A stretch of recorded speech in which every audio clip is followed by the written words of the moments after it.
I decided to redraw and re-render every drawing I did in 2024, and we're starting with Farina. If you guys want a part 2, 3, 4, 5 of this Render With Me series, get this video to 5k likes. Anyways, let's go. I want to take you guys through every bit of my thought process in the series so you guys can learn. There were a few things I wanted to change from my old render. I do like the fan I drew here, it grabs interest, however this pose is a bit boring. Not to mention the abysmal color choice over here. You can see I wasn't too great at rendering back then. Also, clearly, this was before the era of the lasso tool. Gosh, old Aka was missing out, honestly. This time, I really wanted to push the limits of my skills, so I was thinking I could try render her submerged in water, which was something I've never done before. Rendering water, unheard of. But, well, this was the first idea. I wanted to gather some ideas for color palettes and swatches, so I went to Pinterest to gather some references to put them into a pin board. But admittedly, I had a hard time finding good references because most of them were AI, so I went to Rednote. Anyways, I think this is a good time to cause some chaos in the comments. Everyone, listen, we all got a comment. Zonktastic. I know, it's weird, but you all gotta do it with me, alright? If I'm doing it, you all have to do it. After gathering these references, I like to compile them into a mood board, and I like to use Milanote for this. It's just the perfect tool to organize your creative endeavors or anything else. I like to use it for planning anything out, like character design, world building, or this time my drawing. You can add these silly images and arrows and these color swatches. Oh my god, I love them. It just tickles my ADHD brain, guys. I love it. We love Milanote, guys. And it has this scribble feature, which I'll be using to sketch out my drawing. I don't know about you guys, but for some reason, my sketches just look better on note apps rather than actual drawing apps. And this applies to Milanote, guys. Like, how did I draw this? This is amazing. I think it's just the magic of Milanote. Oh my god, I'm turning British anyways. I like adding these notes to keep track of what I like about each draft. I'm liking the flowy hair. That's a nice concept. If you're like me and you like to have your reference panel up on your art programs, especially when you're using Procreate, then mood boards are great. To my knowledge, you can only add one reference to Procreate, which sucks, but you can combat this by just plopping in your mood board. Boom, now you can have all the images you want. All your reference images on one page. Amazing. I really think Milanote is just the perfect place to compile all your references together. It has color palettes, arrows. I personally like to add these links to credit the original artist. Credit is very important, guys. Let's plop in our sketch from Milanote really quick. Now at this point, we're just doing some basic cleanup. We're flipping the canvas just to make sure that nothing looks off, all that. There's nothing too complicated about this part. You just have to sketch things out. After that, I like to put on my base colors, see whether they look good or not. And this is where Milanote comes in handy. It's just a great tool to put all your references in one page. This really helps me with the color picking process. Also, can I just quickly show you guys all these different mood boards I made? I made this for the Madoka render, 5k art, the animatic I did, and these are just OCs I made for character writing. They also offer 100 built-in templates, and the best part, it's completely free with no time limit whatsoever. So go check it out. Link in the description and pinned comment. It looks like I spent 5 minutes on color picking and picking all these base colors, but trust me, it took me 30 minutes. And I had to redo the sketch multiple times to get it just right. Like, here are the different variations, like crazy, right? Sometimes I just completely forget how to draw. And you can tell from my old art that I didn't really spend that much time on the colors, which is just a shame because, oh my gosh, we can see the difference already. So let's just quickly break down why I picked these colors in the first place. So I chose an analogous color scheme to keep it simple, just blues and purples all together. And I added this layer of light just to keep the focus on Farina because without it, it would look like this. Yeah, not the best. So for compositional purposes, I kept the lights. I used to work on very small canvas sizes, like very small canvas sizes, like 300 by 300 pixels. Now I work with way bigger sizes. That's how you get them scrumptious details, okay? After getting down all your basic colors, you're basically set for rendering. So let's do that. So I brushed the very corners of the highlight with a nice pink airbrush just to get that glow effect. After that, I like to brush the line art with a nice pink or dark purple just to get the smooth transition between the base color and line art. And then I brushed this dark blue to represent the darker bits of the hair. Here's a quick before and after. After only doing these two things, our drawing looks way better. I like to start rendering from the hair, so let's do that. We're gonna first brush over the line art with this color from the highlight. Make sure you just clear up all the line art on all these bits, okay? And then we're just gonna swatch this color that's touching the highlight, and then we're gonna make these small tiny triangles, more like streaks. We're trying not to over render these bits of the hair, so we're just gonna put minimal triangles, tiny triangles, and we just repeat it all over the hair. After all of that, I like to add brushes of pink from the skin color just to add this like nice translucent feel to the hair. And then we're gonna add back some of the line art we erased. I'm just gonna quickly repeat this process to the rest of the hair. We're then gonna add these messy strands that gives the hair an additional touch of detail. If your colors look muddy and you want a more colorful feel to your drawing, I suggest shifting the hue when you color, like this. Here's a quick comparison. Anyways, now we're gonna start shading the hair. And of course, we're gonna be using our beloved lasso tool. The easiest way to shade everything in is just go from the biggest to smallest shapes. So right now, I'm just marking down the biggest shapes of shadows. And we're gonna quickly fill it in with our beloved lasso tool, guys. We love the lasso tool. And then what I like to do is swatch the base color and then brush that color over the shadow. It creates this nice soft transition between the base color and the shadow. It just looks better that way. And then we're just gonna continue shading this part. We're gonna use a lighter color, and we're just gonna quickly clean this area up. It looks a bit messy. It's really important to have a mix of these soft and hard shadows in your drawing. It just creates that additional layer of depth. This was definitely something I missed out with my old art. I really like the overall composition, but it looks really flat. Another thing that I didn't know was shadow stacking. In simple words,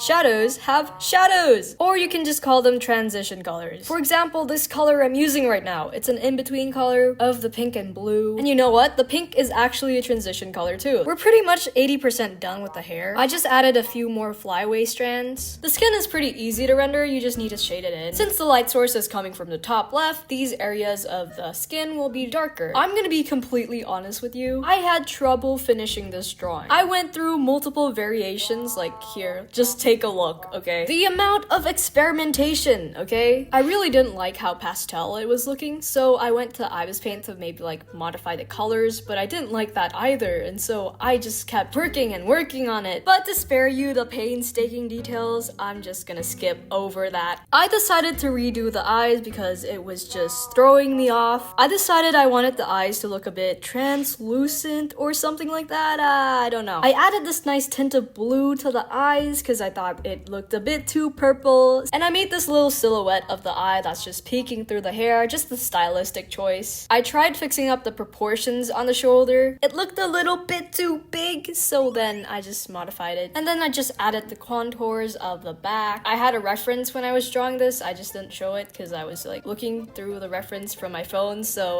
yeah. I'm adding this nice blue tint to the shadow just for a nice additional touch. And then this nice highlight of blue just to reflect the light shining onto her shoulder. Just to add more interest to the subject, I decided to add some jewelry, some nice pearls around her neck with just like these cool spikes. They just look cool. Now we're pretty much done with the rendering bit. I don't know about you guys, but I'm not too fond of this pastel look, so we're gonna change that. We're just gonna make a layer on top of everything and just change the mode to divide, if I'm not wrong. It's either divide or subtract. We're gonna fill this entire layer with blue and then change the blending mode to subtract. Now the colors are more to my liking. They're less pastel and more colorful, so we're just gonna play around with blending modes, hue shifts, and gradient maps. This part is just me being experimental and seeing whichever color sticks. And here's the quick before and after. After that, we're pretty much done with the drawing. All that's left is the background, and we'll just do that really quick. So here's my old art from 2024.